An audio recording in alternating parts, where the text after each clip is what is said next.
welcome back. This month's reads, you ready for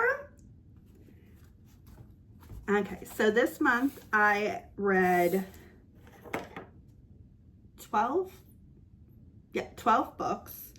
And I think 3 of those were audios. A couple of them were advanced reader copies. And then these are the physicals. So let's get straight into it. The first one that I read, please keep in mind that a lot of these are advanced reader copies that I read the corrected final proof of right after. So the first one is We Loved It All by Lydia Millet. I think it's Millet. I'm pretty sure it's Millet. I don't think it's Millet. And this is the story of the connection of life lessons and nature and philosophical conversations in regards to everyday happenstances and our relationships with our people, like our community, and also with what goes on every day in life and those little moments of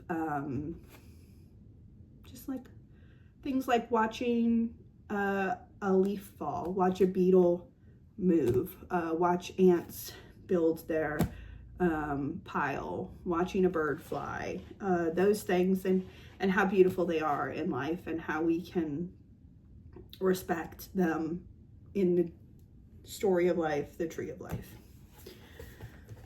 The next one is The Beat I Drum. Let's see, can you see it? Yeah, okay, sorry. I didn't think that focused correctly. Anyway, this is another physical condition representation. Phenomenal. Should have put it in my book, my video about representation, because it's absolutely amazing. This is about a 14-year-old who has Tourette's. He has to move because his parents are getting a divorce, and he goes to a new school. And in doing that, he meets a bunch of other people who have other conditions, and they're kind of ostracized because of their conditions, but they build a little friendship circle and they support each other. One has vitiligo, which is the multicolored skin, and one has severe OCD, one has severe social anxiety, one doesn't have arms. It's a very interesting and beautiful story of finding your niche that helps you with your condition, finding that hobby, that respect, and falling in love with it, while also falling in love with being able to take care of your condition. And it's also a coming of age story. It's very beautiful. I wholeheartedly suggest it. It's like, I give this one 5 stars. Oh, I give this one 4.5. Didn't even give you my rating on that one. The next book is, can you see it? This is getting glary. Okay, this is Search History by Amy Taylor. This is her debut novel. It came out in 2023. I think she has another one that has come out since. It is about stalking culture and comparing yourself to someone's exes, and how as much as you try, you cannot be the perfect person for someone else. You have to be yourself, and if yourself is the perfect person, then that's great, but you can't force compatibility, you can't force perfection, you can't force love. It is a beautiful book. However, I will say it is far more so suited for people in their college years. Because me being 35 was very annoyed by quite a few things that this main character did, even though she is in her late 20s. It really bothered me. But good book, good read. I give it about a 3.5 out of 5. Excuse me one second.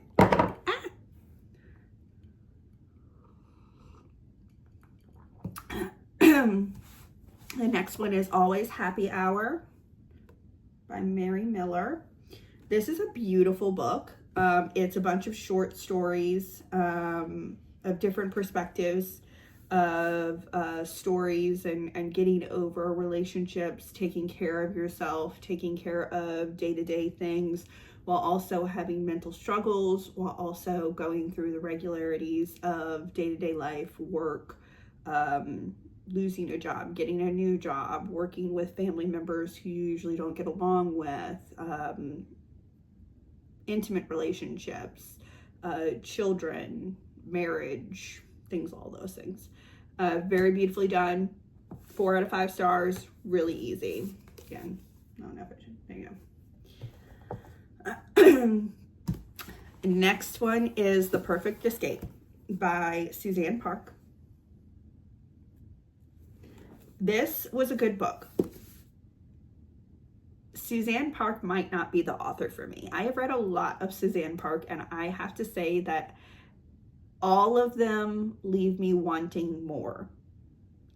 It's not to say that her books aren't good. They seem to be decent books. There's fully formed characters. There's decent storylines, decent plots, not a lot of conflict, or the conflict is like either so weird and like out there, like not believable, or not really that much of a conflict at all, that it kind of makes me disinterested.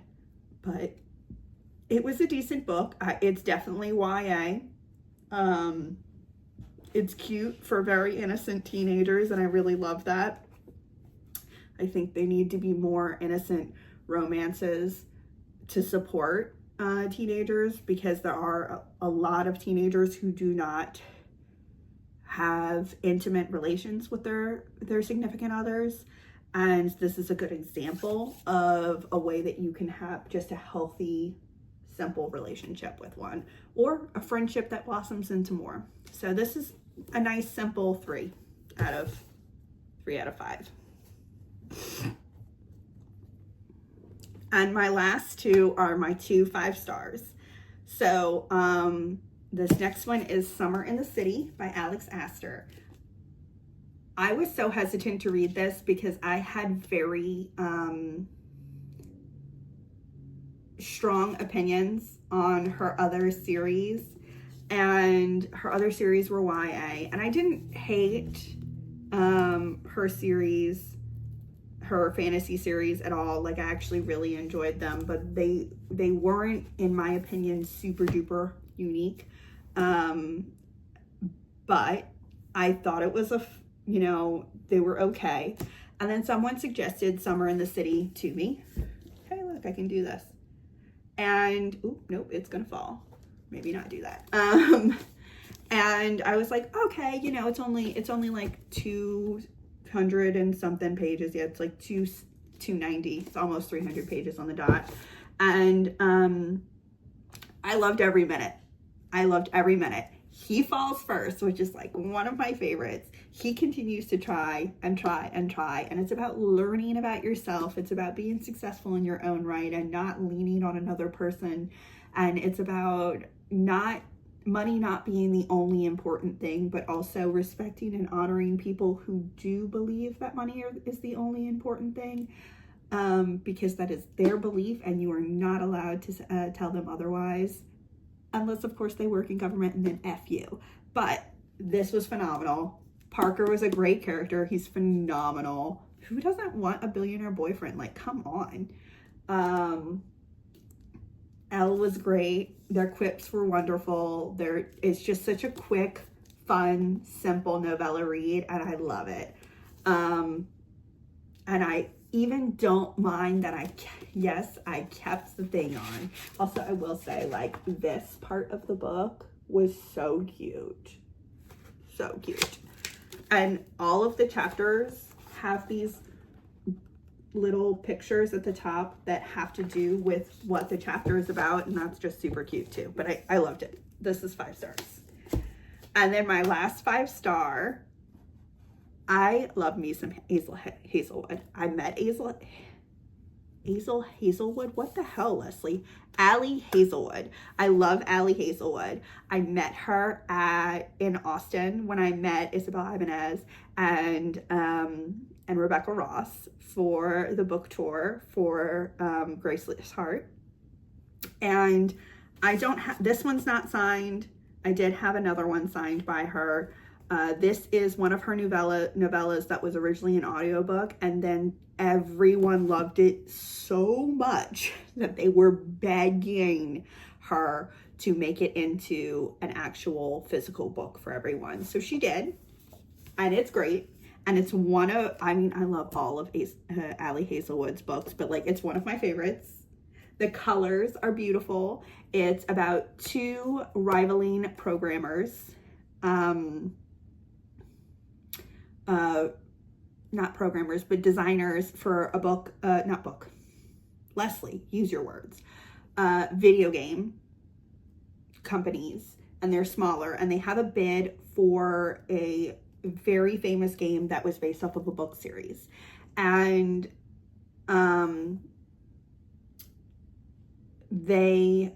their owners, the CEOs of their company, tell them, hey, we're too small of companies, so we're going to work together with the other rival. And it's just, they're in a cabin together by themselves. They're the leads for the companies, so everyone has to listen to them, and they're so cute, and it's so good, and I love it so much, and yay. And you should read it. It's 5 stars. Anyways, so that was my books for this past month. I hope you enjoy it. I hope you follow. I hope you subscribe. I hope you find one of these books and read them. And I will see you next month.